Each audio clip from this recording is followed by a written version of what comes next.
Buen día, muchachos. El día de hoy vamos a tocar el tema de hipotiroidismo.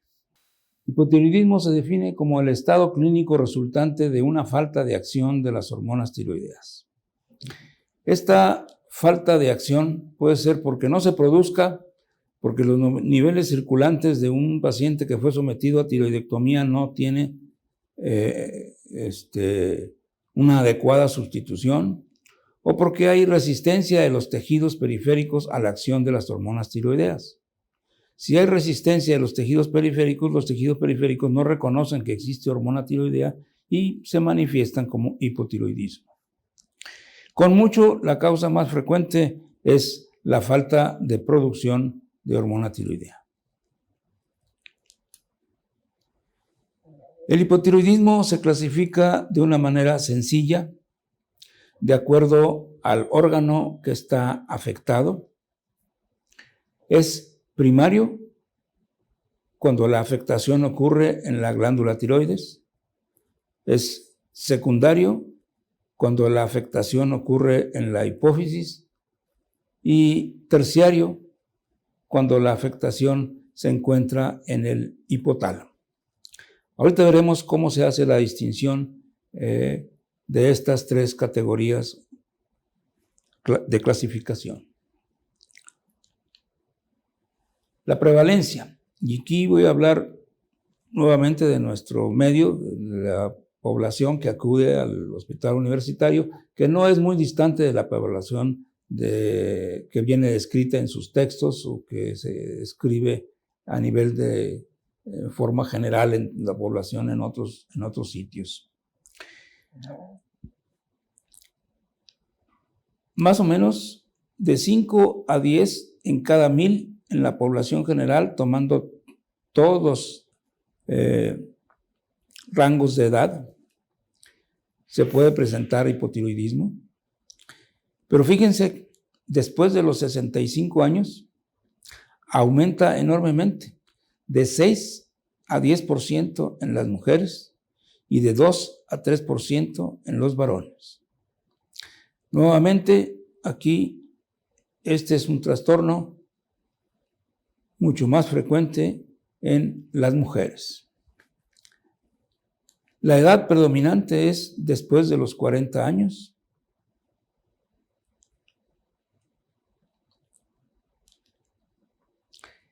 Y aquí tienen la constelación del cuadro clínico del hipotiroidismo. Si ustedes se fijan y leen con detenimiento cuáles son todas las manifestaciones clínicas y algunos efectos de atrapamiento nervioso que se presentan con frecuencia en el hipotiroidismo, ustedes pueden ver que, por ejemplo, pues debilidad, fatiga, somnolencia, intolerancia al frío, pérdida de la memoria, son síntomas muy frecuentes, o sea, que cualquier persona los tiene. Incluso hasta ustedes mismos ya deberían de tomarse un perfil tiroideo, no vaya a ser que estén enfermos de la glándula. No, eso lo cortan. Pero fíjense muy bien, la sudoración está disminuida, hay alteraciones menstruales como menorragia, tiene tendencia a la depresión, hay cierta ronquera, hay un atrapamiento del síndrome del túnel del carpo que es muy frecuente en el hipotiroidismo. Este desaparece con el tratamiento, no necesita cirugía. La piel está seca, gruesa, el vello se cae. Hay un edema periorbitario, pero no parecido a la orbitopatía. De manos también se edematizan y los pies. A esto de edema periorbitario, manos y pies, muchos textos lo llaman como edema periférico. Por esta razón, las mujeres se quejan mucho de que retengo líquidos. Mis ojos se hinchan, mis manos y mis pies están hinchados. Pues ese es uno de los síntomas o signos que presenta el hipotiroidismo. Hay bradicardia, tendencia a la hipertensión arterial y cardiomegalia. Los reflejos están lentos, fundamentalmente el tiempo de relajación de los reflejos. Hay macroglosia, como lo vamos a ver en algunos ejemplos más adelante, y como alteraciones de laboratorio casi muy frecuentes, sobre todo en la variedad primaria de hipotiroidismo, existe hiponatremia y anemia normocítica normocrómica. Este efecto aquí de ganancia de peso, a pesar de tener el apetito disminuido, pues todo el mundo dice, si no como nada y aumento de peso. Entonces, siempre da la sugerencia de que pudieran estar enfermos de la tiroides. Pero no es la tiroides la responsable. La tiroides, el sujeto podrá aumentar 4, 6 kilogramos, no 10, 15 o 20. Un sujeto delgado puede tener hipotiroidismo y no estar con sobrepeso. Un sujeto con obesidad puede tener hipotiroidismo, pero esa obesidad tan muy importante no se debe al hipotiroidismo, o sea, es un trastorno concomitante nada más. Son frecuentes los calambres musculares, si uno los interroga en forma, pues tratándolos de buscar. Hay constipación. De hecho, en un sujeto joven con síntomas de hipotiroidismo, si no tiene constipación, duden del diagnóstico. Y la disminución auditiva que pues, cualquier sujeto después de los 60, 65 años de edad puede presentar. Como pueden ver, esta constelación de síntomas, pues todos en alguna forma lo han tenido, lo han presentado. A veces alguna mujer en su etapa premenstrual aumenta 1 kilogramo, 1,5 kilogramos de peso, se le nota en sus ojos que hay edema y en sus manos están hinchadas y en sus pies discretamente edematizados y pues ya tiene el edema periférico. Pero eso al desaparecer esa etapa del ciclo menstrual, la persona regresa a lo normal. En el caso del hipotiroidismo no, eso es persistente.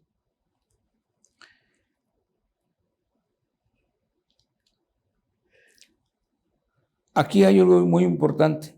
La causa más frecuente de hipotiroidismo con bocio en áreas no endémicas de deficiencia de yodo es la tiroiditis de Hashimoto.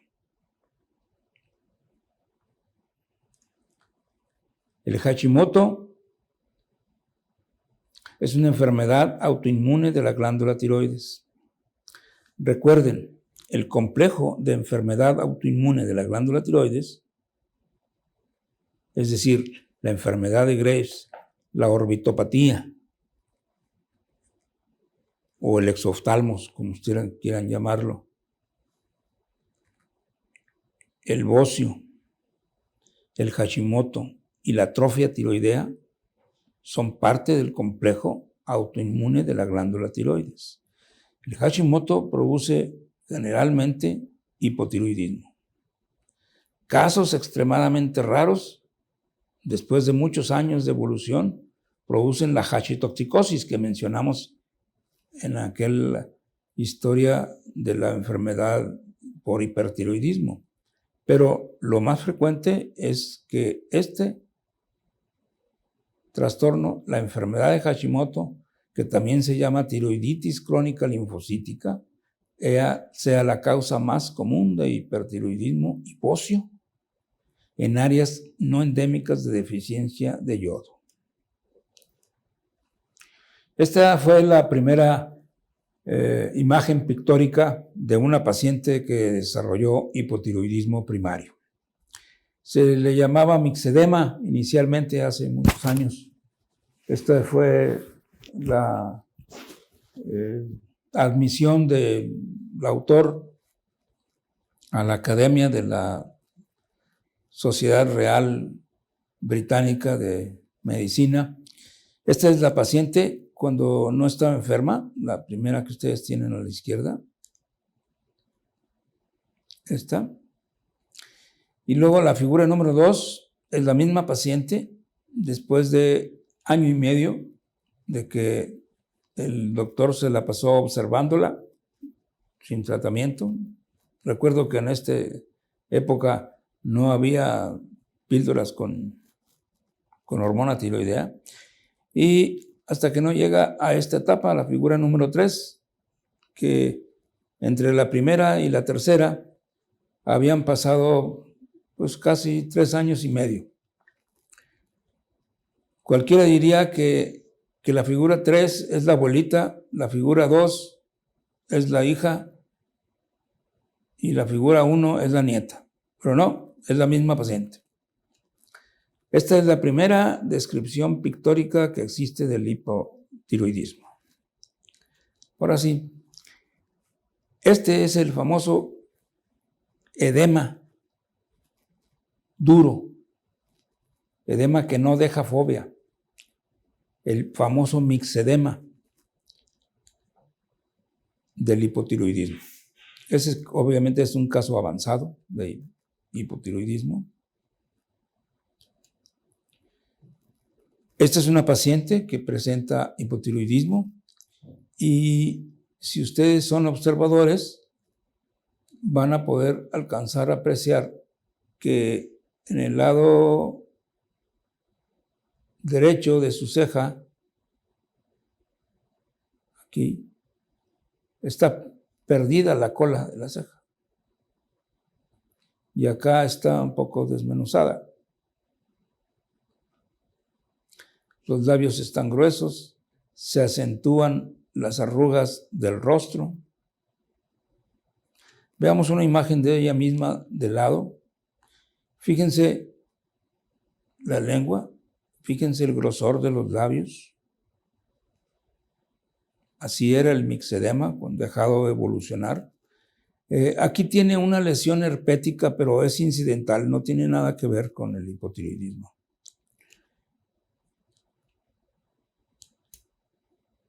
Miren el grosor de la lengua. Y normalmente la lengua es más delgadita. Parece una Big Mac. No vas a poner eso. No, eso no lo pongas. Eso yo lo digo en clase para que despierten los cabos.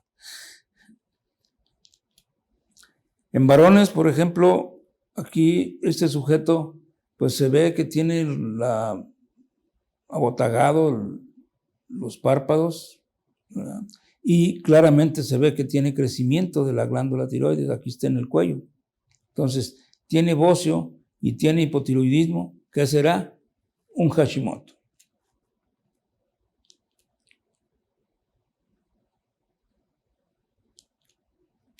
Esta es otra paciente con edema facial completo. Estas son 3 imágenes de 3 pacientes con hipotiroidismo de diferente edad y si son buenos observadores podrán estar de acuerdo conmigo en que dan la impresión de haber despertado recientemente, de como si estuvieran dormidas y luego despertado. Ese término que es difícil acuñar, de modorra, es decir, que se denomina pues, adormecimiento. Esa fasis que ustedes observan aquí, ¿verdad?, es típica del hipertiroidismo. Fíjense en esta otra mujer. Tiene pues algo de calvicie, alopecia aquí. Prácticamente sus cejas han desaparecido y el aspecto adormilado. Y pues no contamos con el habla de ella, pero era una habla ronca. Había ronquera. Esta es una fotografía que la conservo porque, aunque es en blanco y negro, expresa cómo las facciones de la paciente, las arrugas se acentúan. Aquí incluso está sonriendo, pero ustedes aún que la ven sonriendo, se ve abotagada, ¿sí? Se observan las arrugas y lo grueso de la piel. Durante las etapas de crecimiento, cuando el hipotiroidismo se presenta y el sujeto está en vías de desarrollo, en donde sus epífisis todavía no se han cerrado, hay una alteración que es única del hipotiroidismo juvenil o del hipotiroidismo infantil y se denomina disgenesia epifisiaria. Estos huesos deberían de tener aquí los centros de osificación, pero se ve nada más aquí un poquito esquipulado y aquí un pequeño centro de osificación que prácticamente han desaparecido. Esta disgenesia epifisiaria es típica del hipotiroidismo que se presenta en las etapas de desarrollo.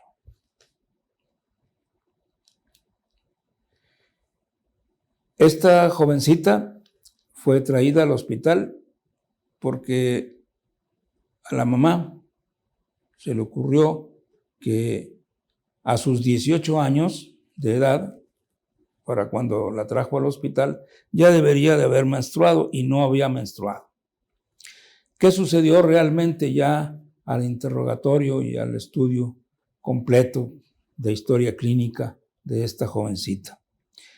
Al nacer, ella nació con cierta facies que se le asemejó al médico que recibió la niña, que parecía un Down, un síndrome de Down, una trisomía.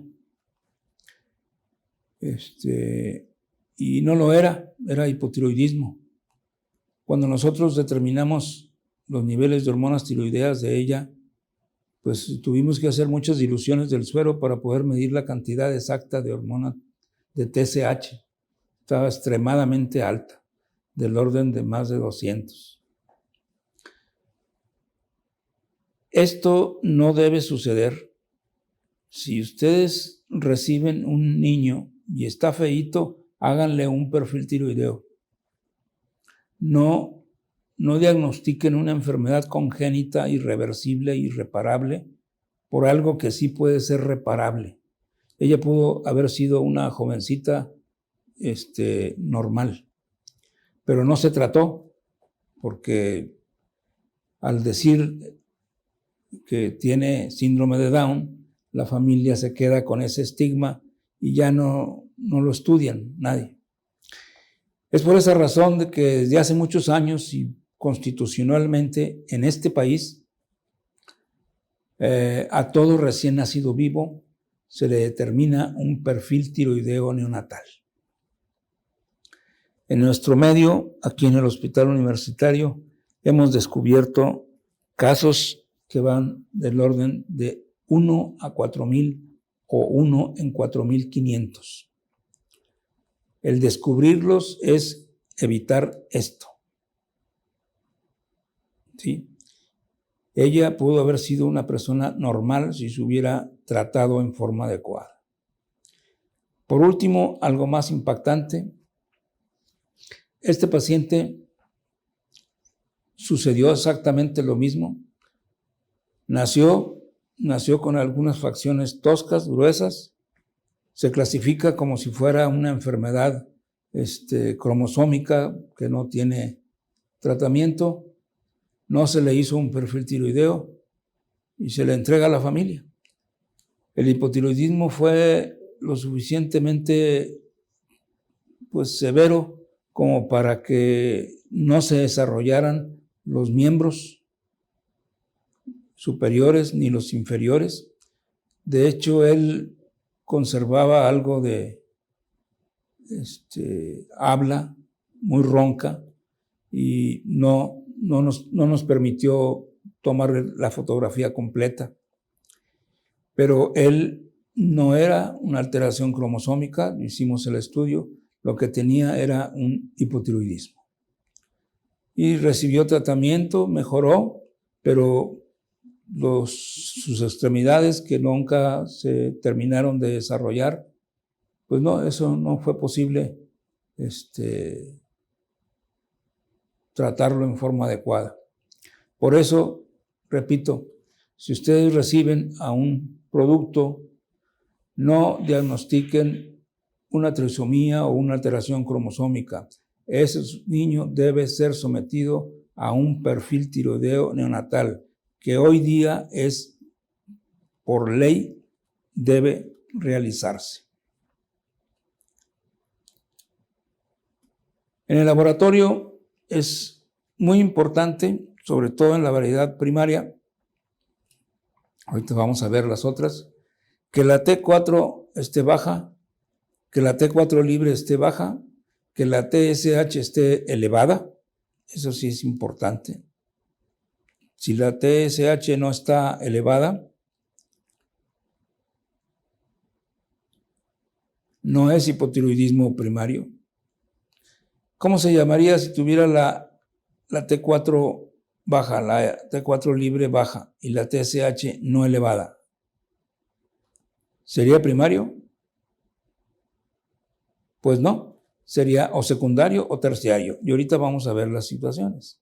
La variedad primaria es muy frecuente que curse con anemia, con elevación de la CPK, de la deshidrogenasa láctica, de la transaminasa e hiponatremia. Es sumamente frecuente que cursen con estas alteraciones de laboratorio. Cuando hay deficiencia de la tiroglobulina transportadora,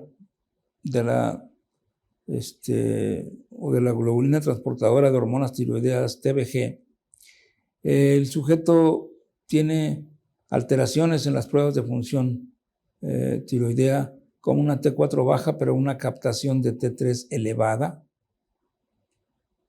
pero la TSH se encuentra normal. El sujeto no necesita tratamiento.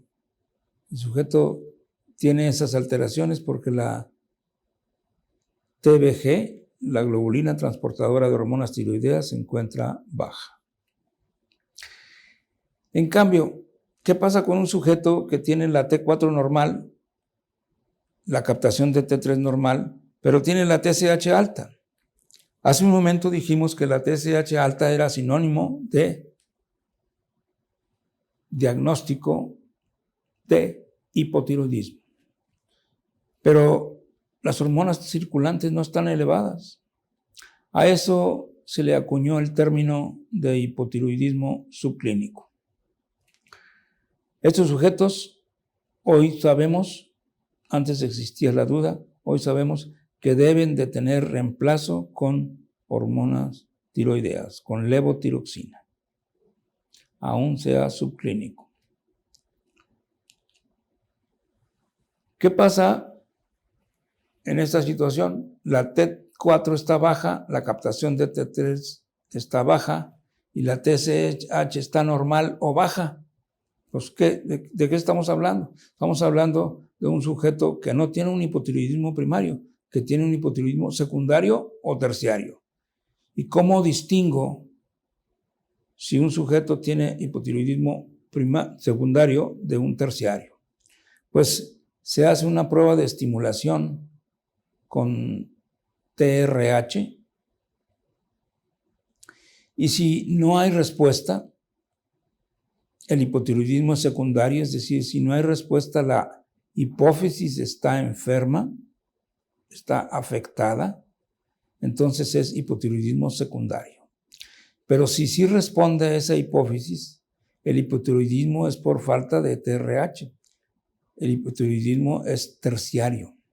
La hipófisis está sana, responde, pero el hipotálamo es el que está afectado y eso es un hipotiroidismo terciario. Esta es la forma de distinguir un secundario de un terciario. Ambos, al principio del tratamiento, deben de recibir esteroides a dosis sustitutiva y el reemplazo hormonal con levotiroxina. Ahora, el tratamiento, la dosis habitual, normal, de levotiroxina en un adulto es de 100 a 200 microgramos por día. En sujetos en etapa de desarrollo es de 3 a 5 microgramos por kilogramo por día. Siempre es importante, y esto que les voy a señalar, grábenselo muy bien, siempre es importante iniciar el tratamiento en forma gradual. Entre más tiempo tenga de evolución el hipotiroidismo, si ustedes inician el tratamiento inmediatamente con 100 microgramos, el sujeto se va a sentir muy mal. Hagan de cuenta que aceleran una maquinaria que no está adaptada a esa forma de estímulo. Por eso debe de irse incrementando la dosis entre 12.5 a 25 microgramos cada semana o cada 2 semanas hasta llegar a la dosis sustitutiva. Repito, siempre inicien gradualmente, siempre, para que el sujeto no se sienta mal y abandone el tratamiento. Eso es todo. Hasta aquí. Muchas gracias. Les recuerdo que deben de complementar lo que les acabo de expresar con la lectura de su texto. Estos son los datos más importantes para que ustedes aborden desde el punto de vista diagnóstico clínico un sujeto con alteraciones en la función tiroidea. Muchas gracias.